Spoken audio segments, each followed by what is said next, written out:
welcome to the Shelley Studio, and today I'm doing another Amazing Race Art Journal Challenge. This one's actually on a canvas, but we are in Italy, and so I'm doing kind of a collage of Pisa.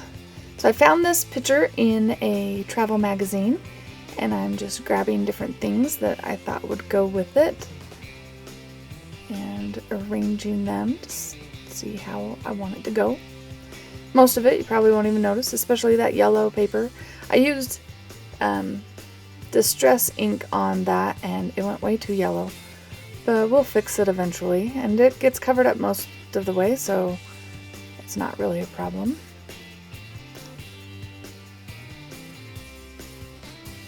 And I'm collaging that down. I'm using the Liquitex matte medium to glue that down with.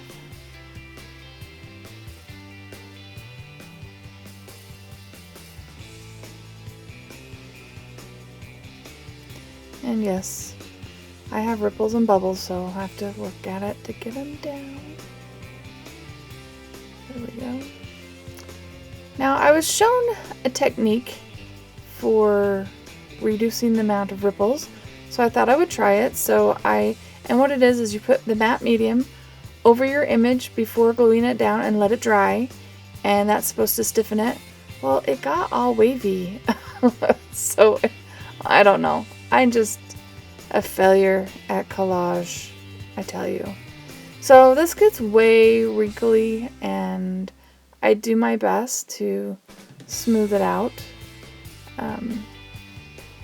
But yeah, it still ends up all wrinkled.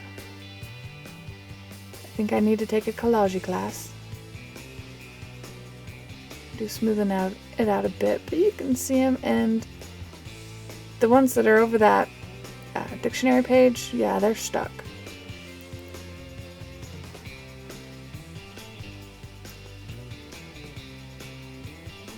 Right, so now this is just a piece of scrapbook paper. Kind of looks like clothing hangers and dress forms and stuff. Just thought the colors and stuff would work.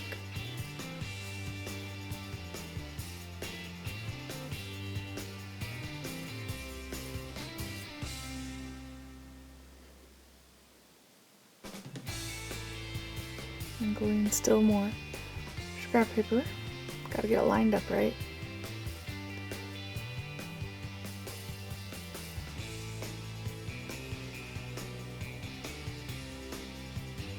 I think it's funny, I try so hard to get it aligned right where I want it, and then when I cover it with paint, most of it you don't see, like, at all. Well, except for the picture, but I mean all those scrapbook paper pieces.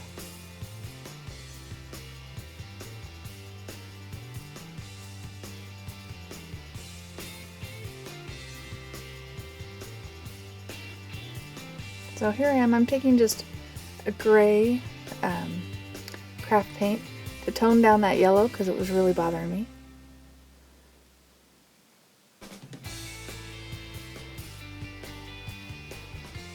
Just go around everywhere with it. So my mixture here is, I believe it's Kelly green and white, and because I want to make it more of a sage, I'm lightening it up and then adding some of that gray color, and I add some more of the gray here to tone it way down.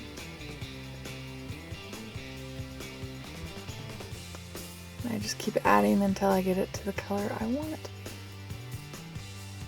I used to have a sage green color, but I'm out, so we're making it as best we can.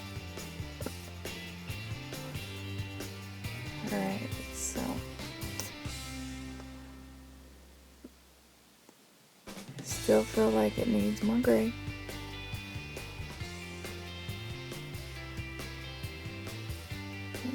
There we go. So now I'm taking, this is just one of those sea sponges, and adding the color around the edges, and just kind of bringing it in towards the center. Just kind of hiding the harsh lines.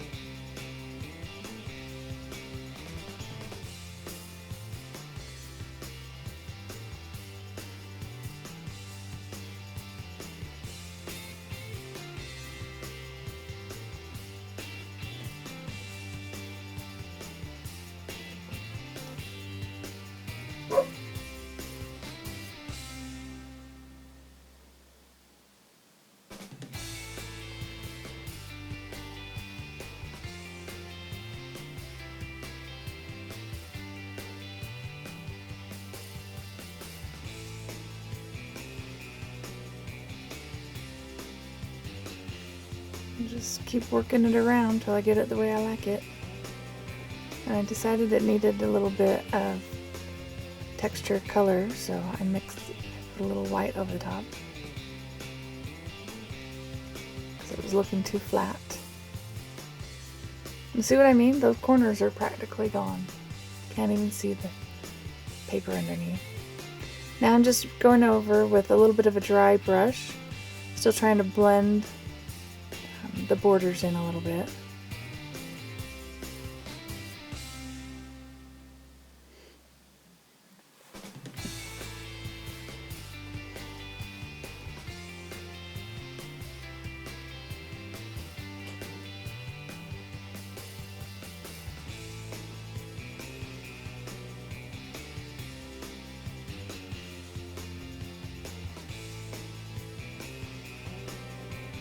There we go, now you can see it.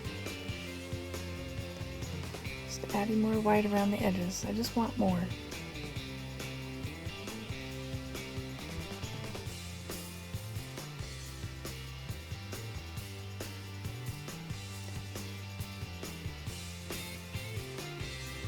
So now this is gray and black. And again, I'm just adding a little bit around the edges, create a little bit more interest.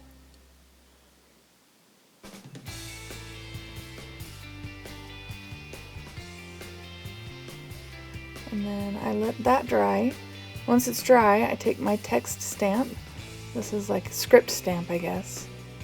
And just stamp in some areas around the edges. You didn't see the first stamp I made because my camera turned off. Either that or I forgot to turn it back on, I'm not sure. Then I love this one. This is like a scroll sort of pattern. And I'm using an Adirondack stamp that's gray. It's called Watering Can. I'm just stamping that off in some areas. I really like this scroll pattern. So much fun. Okay, so now I have a couple of their fabric tags that I found in the dollar bins at Michael's, like a whole package of them. And I thought they'd work well with this particular piece, and I needed some embellishments. And I'm just using the Liquitex Matte Medium to glue them on. Decide where I want it.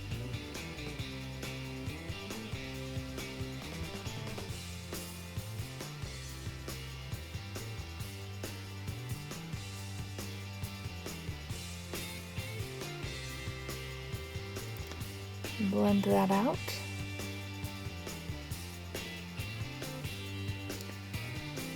So now I'm gonna paint all around the edges with black.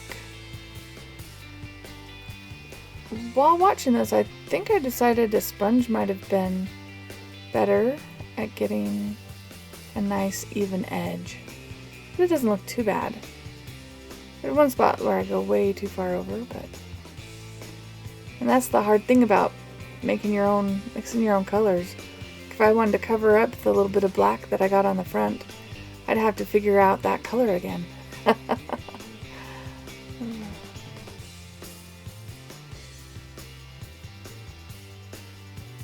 I'm sorry this is out of focus. My lens only focuses in one plane. It's not an autofocus. So I have to keep things on the table for them to be in focus. So now I'm writing the name Pisa on here. I'm just putting it in the corner and just drawing it in a font pattern I looked at so I could have an idea of how I wanted to write it.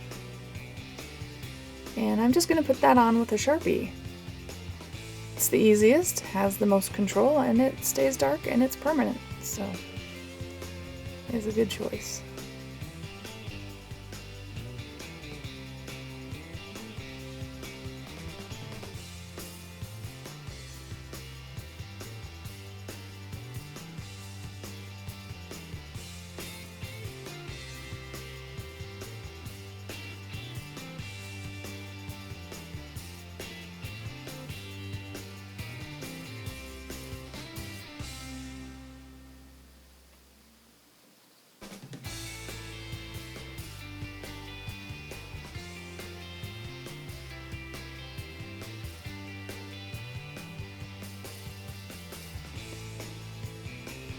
Going over it, make sure it's nice and dark.